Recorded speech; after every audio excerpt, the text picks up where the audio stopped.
मेरे बहुत ही प्रिय और बेहद सम्मानित साथियों, हृदय की असीम गहराइयों से अभिनंदन, बहुत बहुत हार्दिक स्वागत।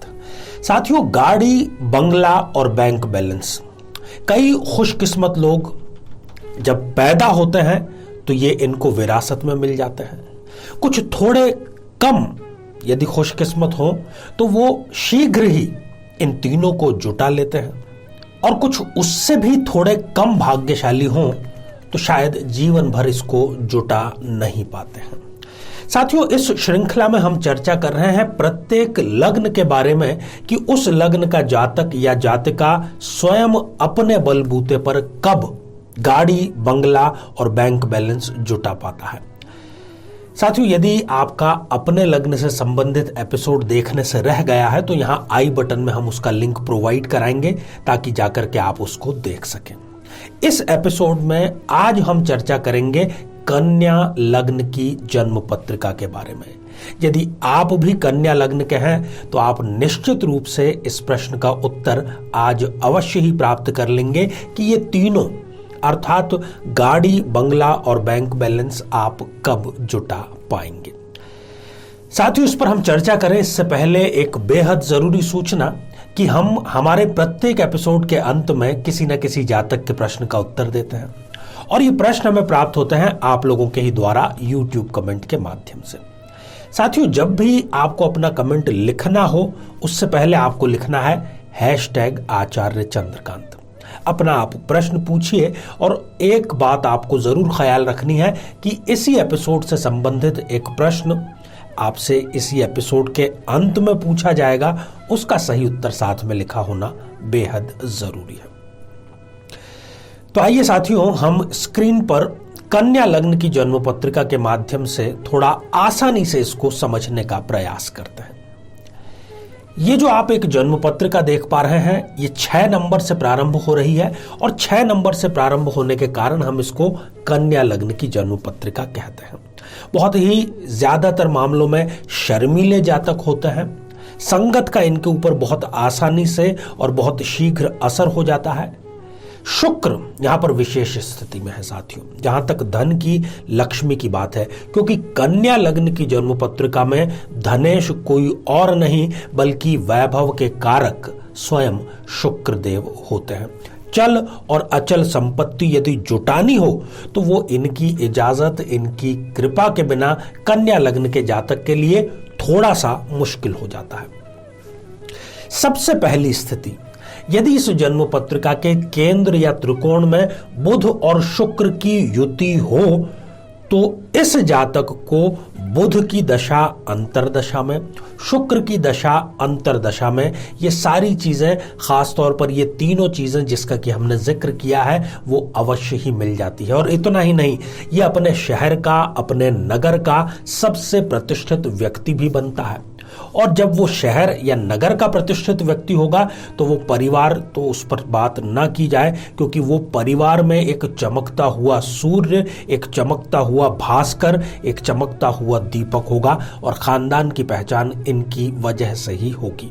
धार्मिक ये बहुत अधिक होते हैं, अपने व्यस्ततम समय में से भी समय निकाल करके धार्मिक कर्मकांड अवश्य करते हैं। जितने भी ये कार्य पैसे कमाने के लिए करते हैं वो सारे श्रेष्ठ कार्य होते हैं। कभी भी ये 2 नंबर के या किसी भी प्रकार का नीच कर्म कभी भी नहीं करते हैं।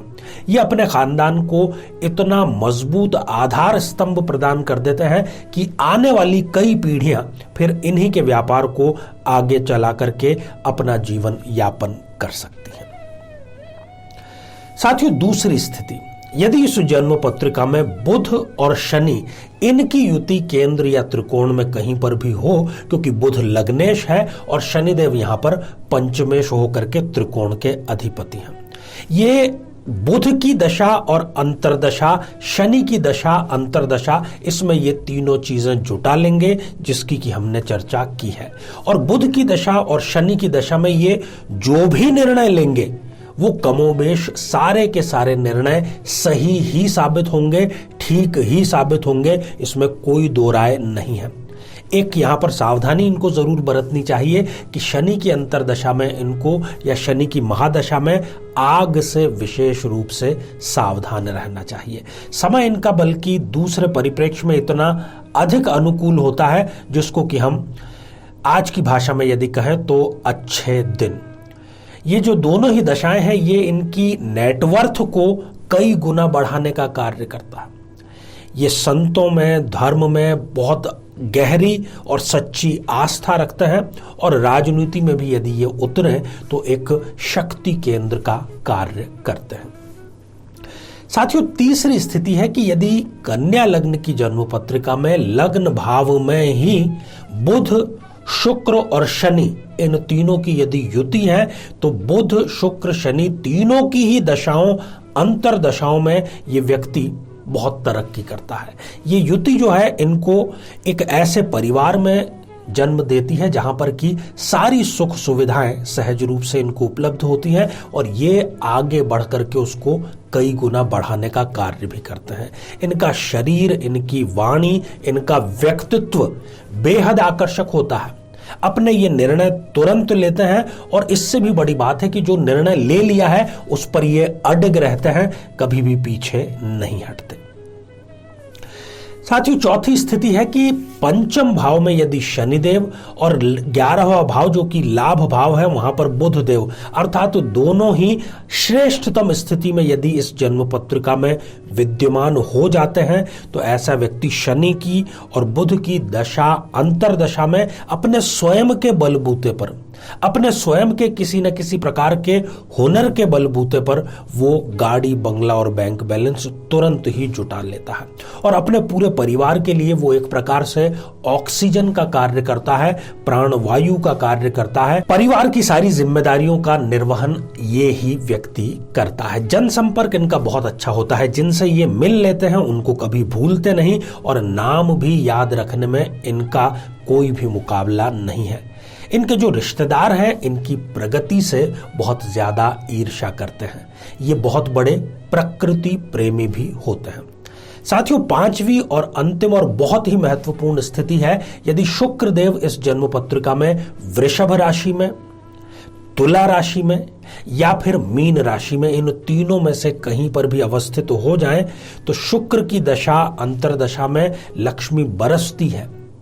मां लक्ष्मी का ऐसा आशीर्वाद होता है कि मां लक्ष्मी इनका पीछा छोड़ने का कार्य ही नहीं करती कभी।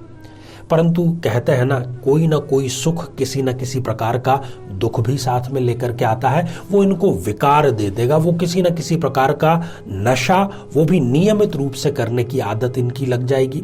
कोई इनके पास जब मदद मांगने के लिए आता है तो ना क्या होता है वो इनको कहना आता ही नहीं। परंपरा के ये प्रेमी होते हैं और समाज में ये प्रतिष्ठा भी अर्जित करते हैं यदि ये नशे से दूर रहें तो साथियों, ये पांचों स्थितियां जिस पर हमने चर्चा की धनदायक स्थितियां हैं और महालक्ष्मी योग का निर्माण करती हैं। एक चीज आपको जरूर ध्यान रखना है कि जिन ग्रहों की हमने चर्चा की यदि वो 0 डिग्री के या 28-29 जैसी अंतिम डिग्रियों के हो जाएं तब फिर वो फलीभूत परिणाम नहीं दे पाएंगे क्योंकि वो शक्तिहीन हो चुके हैं। तो साथियों, श्रृंखला हमारी जारी है। इसी प्रकार से आप अपना स्नेह देते रहें और आइए अब हम बढ़ते हैं आज के हमारे कमेंट के चरण की ओर। आज हमने कमेंट शामिल किया है पूजा मोर जी का, जो कि उन्होंने लिखा है जिंद हरियाणा से। और आपने पूछा है कि आपको नौकरी कब मिलेगी। देखिए, सरकारी नौकरी का जो योग है वो थोड़ा सा कम हो गया है आपकी जन्म पत्रिका में, परंतु फिर भी यदि आप अपने पैरों पर खड़े होना चाहते हैं, आर्थिक रूप से मजबूत होना चाहते हैं तो नियमित रूप से रविवार से प्रारंभ करके गायत्री मंत्र का जाप रोजाना 108 बार अवश्य करें। तो आइए साथियों, अब आज का बेहद ही आसान सा प्रश्न। आज हमने चर्चा की कन्या लग्न की, चर्चा की कब वो जुटा पाएंगे गाड़ी, बंगला और बैंक बैलेंस। तो कन्या लग्न में धनेश कौन सा ग्रह होता है? साथियों, आप सभी स्वस्थ, समृद्ध और शांतिपूर्वक जीवन व्यतीत करें। नमस्कार। जीवन में किसी समस्या का सामना कर रहे हैं, जैसे कि शादी में देरी होना, पति पत्नी में मनमुटाव या तलाक तक की नौबत आ जाना, संतान का प्राप्त न हो पाना, नौकरी या धन प्राप्ति में बाधा आना, जीवन के प्रत्येक क्षेत्र में किसी न किसी प्रकार की बाधा आना। तो आज ही अपनी जन्म पत्रिका का संपूर्ण विश्लेषण करवाएं और पाएं समस्या से सदैव के लिए मुक्ति।